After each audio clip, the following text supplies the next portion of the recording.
আপনজনদের সাথে ঈদ উদযাপনে আজও ঢাকা ছাড়ছেন বহু মানুষ। বাস টার্মিনাল, রেল স্টেশনগুলোতে দেখা যাচ্ছে বাড়তি ভিড়। আরও জানাতে গাজীপুর থেকে আমাদের সাথে যুক্ত হচ্ছেন রফিকুল ইসলাম খান। রফিক, আপনি চন্দ্রা মোড়ে রয়েছেন। আপনার সাথে এর আগে যখন কথা হয়েছিল আপনি বলেছিলেন যে ব্যাপক যানজটের তৈরি হয়েছে সেখানে। এই সময় আসলে কি অবস্থা? দৃষ্টি প্রায় ২৪ ঘন্টা পর ঢাকা টাঙ্গাইল মহাসড়কে চন্দ্রামোড় একেবারে স্বাভাবিক হয়েছে। আপনাকে যদি একটু দেখাই, এই মুহূর্তে যানবাহন চলাচল করছে একেবারে স্বাভাবিক গতিতে। তো এখানে যে ডাইরেক্ট লেন রয়েছে সেই লাইনে শুধুমাত্র ৬টি গাড়ি দাঁড়িয়ে আছে। আর যে লোকাল লেন, সেই লোকাল লেনে যে লাইন ধরে গাড়ি দাঁড়িয়ে আছে, মূলত এই গাড়িগুলো এখানে দাঁড়িয়ে রয়েছে যাত্রী নেয়ার জন্য। তো আগের তুলনায় এখন কিন্তু যাত্রীর সংখ্যা একেবারে কমে গেছে।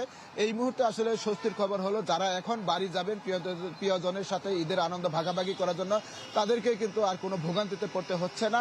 এমনকি বাড়তি ভাড়া যে আদায়ের একটি অভিযোগ ছিল সেটিও কিন্তু এখন আর নেই, কারণ এখন কিন্তু যাত্রীদের বাসের যে সমস্ত কন্ট্রাক্টর এবং হেল্পার রয়েছে তারা কিন্তু যাত্রীদের পেছনে ঘুরছে। আমরা গত 2 দিন দেখছি যাত্রীরা কিন্তু গাড়ির পেছনে পেছনে ঘুরছে গাড়িতে ওঠার জন্য। অনেক গাড়ি কিন্তু সিট খালি রেখে এখন চলে যাচ্ছে, কেননা দুপুরের পর অর্থাৎ 12টার দিকে কিন্তু এই চন্দ্রামোড়ে সেনাবাহিনী নিয়োজিত হয় যানজট পরিস্থিতি আসলে স্বাভাবিক করার জন্য। সেনাবাহিনী যখন নিয়োগ হয় তারপরে থেকে কিন্তু সড়কের গাড়ির যে গতি ছিল, যে যানজট ছিল, সেই গতি কিন্তু বাড়তে থাকে। এখন থেকে প্রায় আধা ঘন্টা আগে কিন্তু চন্দ্রামোড় স্বাভাবিক হয়েছে। অর্থাৎ এই মুহূর্তে যে সমস্ত গাড়ি আসলে চলছে সবই স্বাভাবিক গতিতে যাতায়াত করছে। অর্থাৎ এখন যারা বাড়ি যাবেন তাদেরকে আর কোনো ভোগান্তিতে পড়তে হবে না। চন্দ্রামোড়কে কেন্দ্র করে যে দীর্ঘ যানজটের একটা সংখ্যা থাকে, যাত্রীদের একটি ভয় থাকে, এখন আর সেই ভয় নেই। যানজটের ভয় ছাড়াই কিন্তু এখন তারা ফিরতে পারবেন তাদের যে গন্তব্যস্থলে। যে ঢাকা টাঙ্গাইল মহাসড়কের এই হলো চিত্র। আর অন্যদিকে ঢাকা ময়মনসিংহ মহাসড়ক, সেটি কিন্তু সকালে 10টার পর থেকে স্বাভাবিক গতিতে যান চলাচল করছে।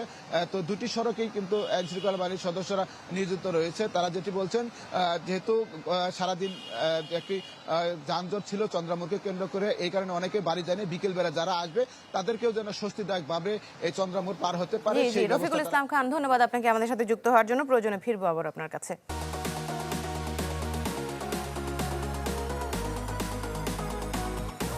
দর্শক, ঈদ যাত্রার খবর আমরা আপনাদেরকে বিস্তারিত জানানোর চেষ্টা করব। সাদ বিন শফিক আমাদের সাথে যুক্ত হচ্ছেন সদরঘাট থেকে।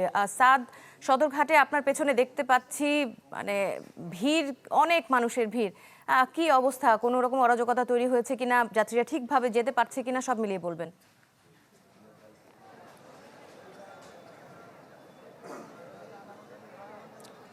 দৃষ্টি, এখন থেকে 15-20 মিনিট আগে সদরঘাটে এসে পৌঁছেছি। আসার পরে মনে হলো জনসমুদ্রে এসে পড়েছি। আমার পেছনের চিত্রটা যদি দেখেন তাহলে বুঝবেন আসলে কেন জনসমুদ্র বলছি। সদরঘাটে আপনি জানেন যে দক্ষিণবঙ্গের প্রায় 36টি গন্তব্যের লঞ্চ নিয়মিত ভিত্তিতে ছেড়ে যায়, এবং আমরা গতকালকেও দেখেছি প্রচণ্ড ভিড় ছিল সদরঘাটে। আজকেও কিন্তু প্রচণ্ড ভিড়। কিছুক্ষণ আগে চর ফ্যাশনের একটি লঞ্চ দীর্ঘ সময় পরে এসে দাঁড়িয়েছে। এজন্য দীর্ঘ সময় ধরে সেই গন্তব্যের যারা যাত্রী ছিলেন তারা অপেক্ষমান ছিলেন এই পল্টনের মধ্যেই, এবং লঞ্চটি আসার পর কিন্তু তারা এই লঞ্চে প্রবেশ করার চেষ্টা করছেন। একইভাবে কিন্তু অন্যান্য যেসব গন্তব্যের লঞ্চগুলো দাঁড়িয়ে আছে তারাও কিন্তু মোটামুটি ভরে যাওয়ার পরই যাত্রী দ্বারা পূর্ণ হওয়ার পরই কিন্তু তারা গন্তব্যের উদ্দেশ্যে যাত্রা শুরু করছে। এবং আপনি জানেন যে গতকালকে একটি মর্মান্তিক দুর্ঘটনা ঘটেছে, এখানে প্রাণহানি ঘটেছে। তার প্রেক্ষিতে আমরা আশা করেছিলাম যে ধরনের সাবধানতা এখানে দেখা যাবে, সেইটি কিন্তু এখন পর্যন্ত দুর্ভাগ্যজনকভাবে অনুপস্থিত। কর্তৃপক্ষ মাইকিং করছেন যেন নির্বিঘ্নে নিরাপদে তারা লঞ্চে ওঠেন, কিন্তু সেই দৃশ্যটি কিন্তু একেবারেই অনুপস্থিত, এই কথা কিন্তু বলাই যায়। কারণ আমরা দেখেছিলাম যখন এইখানে এই লঞ্চটি আমাদের সামনে যে লঞ্চটি আপনি দেখছেন এটি ভিড়ে ছিল, তখন কিন্তু খুব হুড়োহুড়ি করে ঝুঁকিপূর্ণভাবে কিন্তু মানুষজন সেই লঞ্চে ওঠার চেষ্টা করেছে। এবং এই চিত্র কিন্তু বেশ কয়েকটি অন্যান্য যেসব গন্তব্যের লঞ্চ আছে সেসবের ক্ষেত্রেও প্রযোজ্য। আরও একটি বিষয় উল্লেখ করার মতো, গতকালকে আমরা দেখেছিলাম যে ঝড়ের কবলে পড়েছিল বেশ কিছু লঞ্চ। সেই বিষয়গুলো কিন্তু যাত্রীদের কিছুটা দুশ্চিন্তা আছে, যেহেতু এখন ঝড় বৃষ্টির সময়, এবং সেই বিষয়টি নিয়ে আসলে সেই বিষয়টা কিন্তু শঙ্কায় থাকতে হচ্ছে। তবে সব মিলিয়ে প্রত্যাশা করছি একটি নির্বিঘ্ন ঈদ যাত্রার। সন্ধ্যা থেকে শুরু করে রাত্রি 12টার মধ্যে বিভিন্ন গন্তব্যের লঞ্চ কিন্তু সদরঘাট থেকে ছেড়ে যাবে। জি, সাদ বিন শফিক, ধন্যবাদ আপনাকে। আমরা জুমাতুল বিদাকে দেখতে পাচ্ছি কমলাপুর রেল স্টেশনে রয়েছেন তিনি। জুমাতুল বিদা, আপনার কাছে জানতে চাই, গতকালকে যে দুর্ঘটনাটি ঘটলো সেই দুর্ঘটনার প্রভাব কি আসলে রেল স্টেশনে বা যাত্রীদের মধ্যে দেখা যাচ্ছে কিনা, আর সবগুলো ট্রেন কি অন টাইম কিনা, সবকিছু আমাদেরকে বলবেন।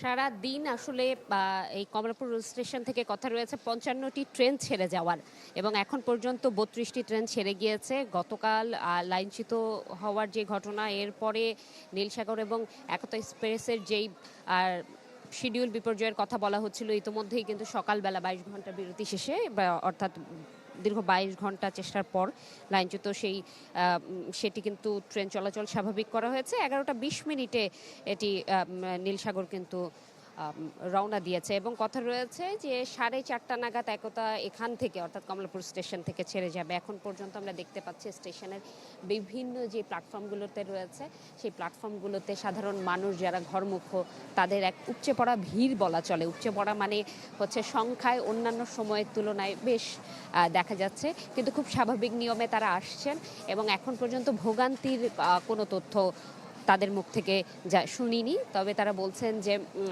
একটু কষ্ট হলেও তারা আসলে চান পরিবারের সাথে এই দিনটি উপভোগ করতে, এবং যারা আজকে বিদায় জানাতে এসেছেন পরিবার পরিজনকে, তারা বলছেন যে ঈদের আগের দিন রাতে কিংবা ঈদের দিন কোনো না কোনো উপায়ে তারাও ছুটে যাবেন তাদের মাটির সোদা গন্ধের সাথে মিলে যেতে, গ্রামে পরিবার পরিজনের সাথে ঈদ আনন্দ একসাথে ভাগাভাগি করে নিতে। নিজেরা যে যাচ্ছেন, সাথে ছোট ছোট যেই অর্থাৎ কচিকাচা কিংবা পরিবারের ছোট সদস্য, তাদের উচ্ছ্বাস উদ্দীপনা কিন্তু একেবারে চোখে পড়ার মতো। তারা আসলে বলছেন যে সবচাইতে উৎসুক হয়ে আছে পরিবারের সেই সদস্যরা, এবং তারা মূলত খুব আগ বাড়িয়ে হেঁটে যাচ্ছেন এবং নিজেদের আবেগটুকু প্রকাশ করছেন। কেউ কেউ আবার আমাদেরকে দেখেও আসলে আমাদের সাথে এসে বলছেন, গণমাধ্যমকে জানানোর চেষ্টা করছেন যে সে নানু বাড়ি যাচ্ছে কিংবা দাদু বাড়ি যাচ্ছে কিংবা মামা বাড়ি যাচ্ছে, এবং কি কি আয়োজন রয়েছে, হাতে মেহেদি দিয়েছে, নতুন কি জামা কিনেছে, সবকিছু কিন্তু জানানোর চেষ্টা করছে। এক ভিন্ন ধরনের আনন্দের খবর বলা চলে। এই ছিল আমার কাছে এখান থেকে সর্বশেষ দৃষ্টি। জুমাতুল বিদা, সাদ বিন শফিক, আপনাদের দুজনকে অনেক ধন্যবাদ আমাদের সাথে যুক্ত হওয়ার জন্য। প্রয়োজনে ফিরে আসবো আবারও আপনাদের কাছে।